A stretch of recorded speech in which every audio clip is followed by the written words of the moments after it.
Hey guys, before anybody says anything, I just woke up with these beautiful swollen eyes. I don't know what's going on. Anyway, I wanted to talk to you guys about how I got clean, just where my mind was and just what really made me do it. Most of you already know I was homeless. I think I was living in the hotels towards the end, or sleeping outside in the woods, or in someone's car, or just wherever I could sleep. I was barely eating. Me and my ex were going through some stuff. I was just in a really bad place. I remember my mind was everywhere. It's like I wanted to get clean, but I didn't know how to get clean. And, you think that you can go to the ER and they'll help. I tried that. They didn't help. They gave me a pamphlet. I tried rehab and that didn't help, because when I got out of rehab, I went back to the same situation because that's all I knew. Nobody taught me what to do next. I went through the trying to get clean and then trying to do it here and there, which we learned the hard way. It doesn't work. Or for me, I would try something. I would try a different drug, thinking that, well, it's not what I usually do, so I can handle that too. Still spiral. I was just so sick and tired of running around in circles. Like, y'all, I had no car. I had nothing towards the end. I couldn't keep a job. Didn't have my place. I barely had any friends, if you want to call them that. And I was staying with this girl dealer at a trap house because I had nowhere to go. And that's when, someone snitched on me, that story. And I went to jail. It was a blessing in disguise. If I could, I would tell her thank you, because I'm doing good now. I don't wish ill will on her or anyone else from active addiction. Hopefully she's doing okay. So when I got arrested, I was in Tennessee at the jail, and I was just a sitting duck. I just sat there, for a month waiting to be extradited. Then they took me to the Georgia jail, and when I was in the first jail, I was asking around. I even asked my public defender about getting into a rehab. I didn't really know what sober living was yet. I just knew about rehab. I had heard of halfway houses, but not sober living. That was new to me. So my public defender, after waiting, I think like almost 2 months, I finally got to talk to him. I was writing him letters and everything, doing what I could. I was trying to call the office, couldn't get in contact with him. So finally, when I finally got in contact with him, he says, well, we can get you in rehab, but you'll have to sit in jail and wait until a bed opens up. And I'm like, a bed opens up, but I'm already clean. So I'm like, okay, this can't be, no, I'm not going to do this. Let me try. I'll just go to the next jail. I'll figure it out, because this guy he wasn't for me. He wasn't trying to help me. So I waited, and I got out of that jail on probation. So when I got to the last jail, it's so crazy, because I ran into one of the girls that I used to run around with from Knoxville. We were both in the Georgia jail. And she was talking about going to sober living. A bunch of other people were talking about it. She wanted to get clean back. I think she's actually clean now, which is good. There were a bunch of girls talking about sober living. When I found out, I had, of course, asked the officers, how do I do this? And went through the process. I filled out a form, spoke to an officer, which he was really nice. And he just asked me a bunch of questions, and he placed me in the best place possible. And then I found out how it got paid was a grant from either the county or the jail or something. I don't remember. So yeah, it was just me in jail. And when I was in jail, y'all, my ex was writing me letters. I mean, he was the worst. He was accusing me of cheating on him, and I'm in jail. I don't know, y'all. I didn't know what I was going to do yet about him. I just knew when I got out of jail, I had to have a roof over my head.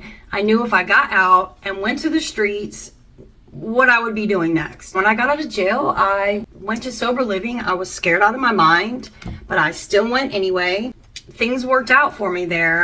It was really hard. I was so lost, but I still did it anyway, I just knew what the alternative was. And I remember I got to a point where I was more scared to relapse than I was being in recovery. So I just stuck with that, and still to this day, I am more scared to relapse than I am staying clean and dealing with life, So yeah, I don't know, y'all. I was just so tired of living like that.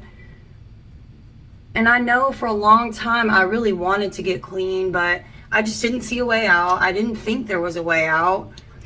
I didn't think anybody gave two shits about me. I knew people said, my family, they love me, but for me, I didn't see it. It's like, I don't know what I expected from them. I don't know, y'all. I did relapse a few times before this last time of finally getting off drugs. It took me a few times. I tried so many different ways to stay clean, and I just couldn't do it. In my mind, I wasn't ready, and I was always going right back to the same relationship, the same situation. It was just me living that insane lifestyle and just doing the same thing, expecting different results. Once I got clean, I knew I never wanted to feel the way I felt when I was using. Just that loneliness, that not having control of your life, allowing a substance to control you. I never wanted to feel sick again. That is the scariest thing to feel. It's the scariest place to be, and I feel for anybody that's going through that right now. I don't wish that on my worst enemy. And if you've never been through it, you couldn't wrap your mind around it. It's crazy. I never knew that was even a thing until it happened. Getting clean was very scary, and you wouldn't think it would be, because you know you're doing the right thing.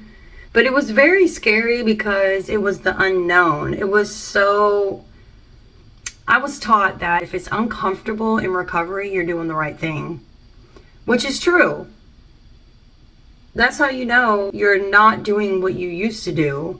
If it feels weird or uncomfortable, or, oh, my anxiety was freaking through the roof. It's crazy because I know if I was to use again, how fast my tolerance would go up and I would be broke again and lose everything. I just know. I know how fast my money would be gone.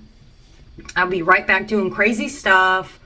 I don't ever want to end up back in jail. I'm going to do everything I possibly can to never go back there. I'm scared to hang out with people because I don't want someone else's choices to get me put in jail, if you know what I mean. I don't want someone to have drugs in the car, or, I don't know, the police to get called at someone's house or get together and the cops are there and they question me or ask for my ID and run my record and see I have a criminal history and then stereotype me. And that's just how it is. Doesn't matter how long you've been clean. It doesn't matter how long ago your charges were. Once you're in the system, the police look at you like a criminal.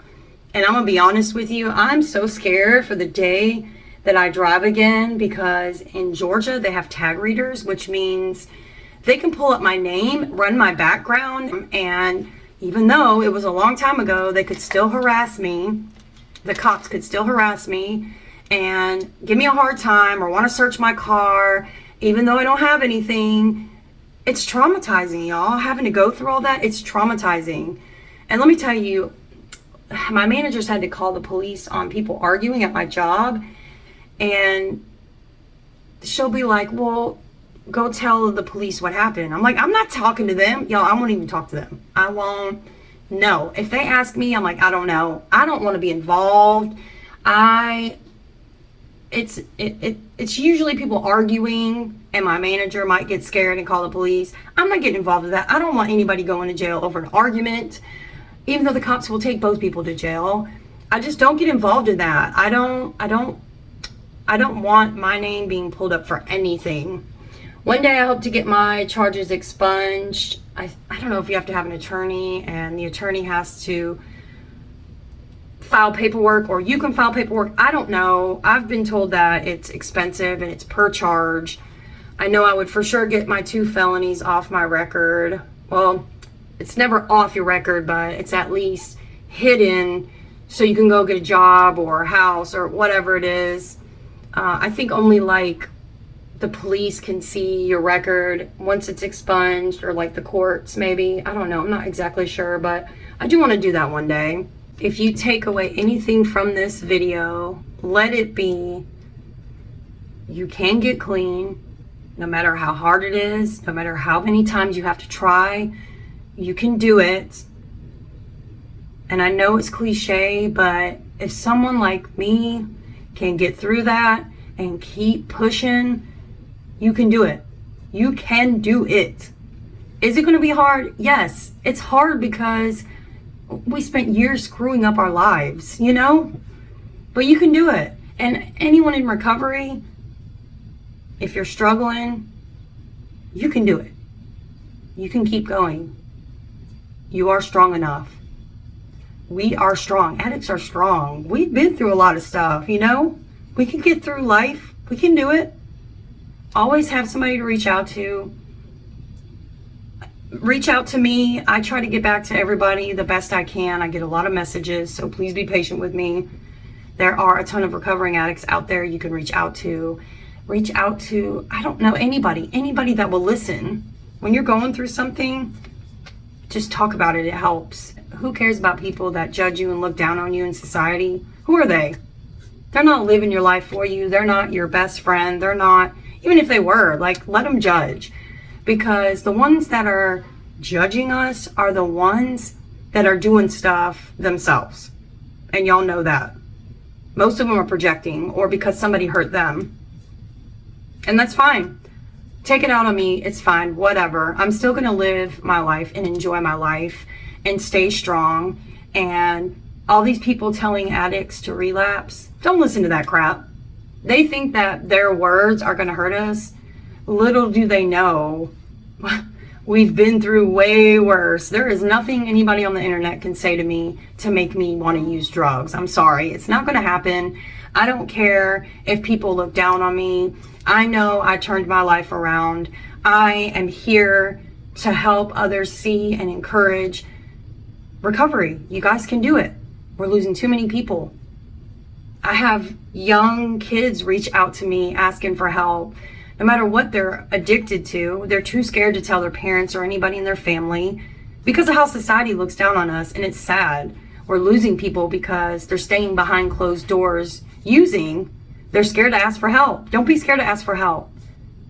Reach out for help, you guys. Reach out for help, no matter what the situation is. But anyway, I gotta finish getting ready for work. See you guys.